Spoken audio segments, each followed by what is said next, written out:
The Emperor Justinian has grand plans for the Empire. From his seat at Constantinople, he plans to reclaim those western territories lost to barbarism for the glory of Rome. However, presently it's no more than a vision. What Justinian really needs is a general to command his army. The type of man who hasn't been seen since the time of Caesar and Augustus. In Belisarius, Justinian has found this man. The key to this grand plan is control of the Mediterranean Sea to secure supply and trade routes, which will ensure the army is kept and the dream of a restored united empire maintained. However, the Vandal fleet is too powerful to attack head-on. Control of northern Africa must be decided on the battlefield before any hope of taking Rome can be entertained. Once Africa has been recovered, we must turn our attention to the Ostrogothic usurpers who rule Italy. Great glory awaits he who delivers Rome into Roman hands once again.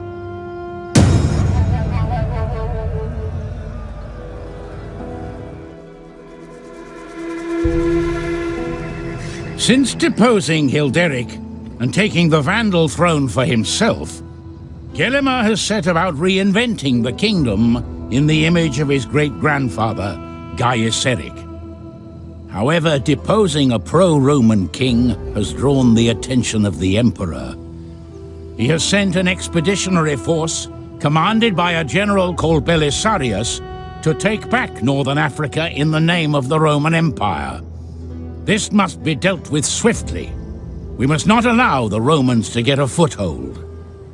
Once Africa is secure, we must turn our attention to the islands of Sardinia and Corsica, as these places are also Vandalic possessions by right of conquest.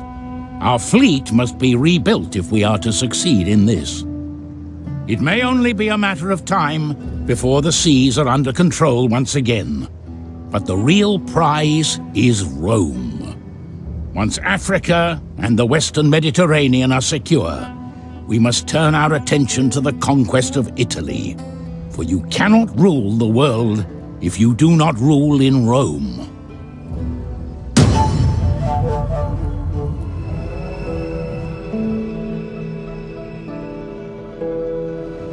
Theodoric's death has left the Ostrogothic Kingdom in disarray. His grandson, King Attila, is still a child, and although his mother acts as regent, disgruntled family members plot and scheme behind the scenes, ready to take power at the flimsiest of opportunities. However, the kingdom is also beset from without. Pressure from the Franks and Langobards has put its northern marches in danger, whilst the Roman East forever plans to take back its lost empire. Yet although we live in perilous times, there is respite. The Romans have landed an expedition in Africa and taken the war to the Vandals. This might give us the opportunity to deal with the Frankish and Langobard incursions in the north before concentrating our efforts to the south and east. For an Ostrogothic future to be ensured, our grip on Italy must be maintained at all costs. If we also happen to bring Africa and the Balkans under our control, then more's the better.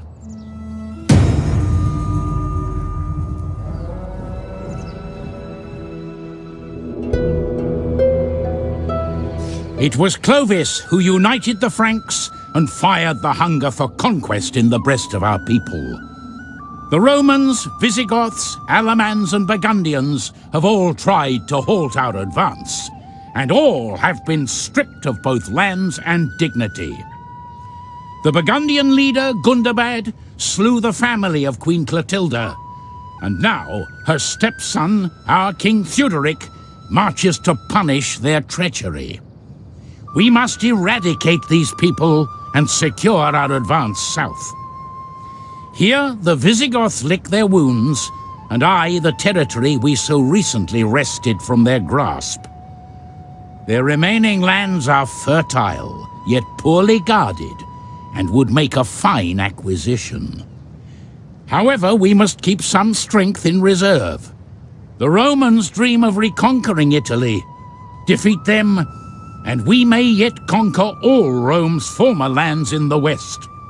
We alone defend the true faith, and God will reward his people with the creation of a new Christian empire in Europe.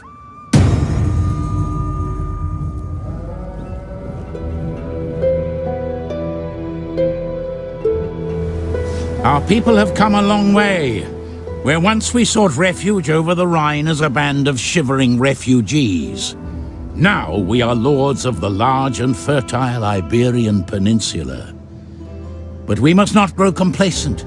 The reign of a child king has weakened our power, causing the infighting which besets us still. To make matters worse, at our lowest ebb, the rapacious Frankish kings stripped us of our former possessions in Gaul. We will redress this wrong and put an end to Frankish avarice. But first, we should focus on consolidating our gains. The Suebi to the west wage a bitter and persistent war and will prevent us from deploying our troops until they are defeated and swept away. Once we have reclaimed our stolen land, we can think once again about forging an empire. Africa lies a stone's throw away across the water. We should have little trouble seizing it from the Vandals, who have surely lost their taste for conquest. However, beware the Romans. They move inexorably through their old lands, reforging their Western Empire. Yet we will be ready for them when they reach Hispania. We must